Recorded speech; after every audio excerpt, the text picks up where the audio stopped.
Gəlin Qarabağın Çempionlar Liqası oyunundakı o mübahisəli penalti epizoduna qısaca baxaq.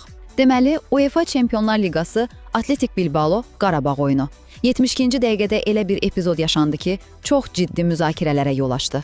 Bilirsiniz, hesab 2-1 idi Bilbao üçün və hakimin o qərarı, deyəsən, Ağdam klubuna baha oturdu.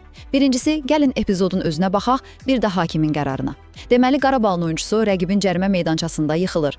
Amma baş hakim Igor Payaç çoxları penalti gözləsə də yox, künc zərbəsi verdi. Hətta təsəvvür edin, VAR-a baxmaq heç ağlına da gəlmədi.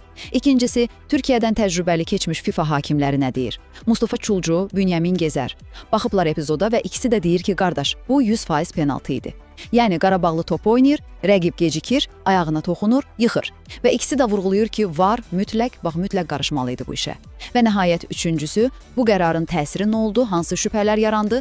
Əgər o penalti verilsəydi, qol da olsaydı, Qarabağ o çətin Bilbao səfərindən ən azı bir xalla qayıda bilərdi, yəni 2-2. Amma nə oldu? Oyun 3-1 bitdi.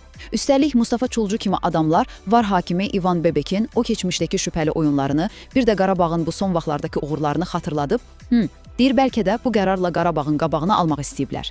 Yəni qısası, bu mübahisəli hakim qərarı, üstəgəl VAR-ın da baxmaması Qarabağa çox vacib ola biləcək xallara başa gəldi və təcrübəli futbol adamları arasında ciddi tənqid doğurdu.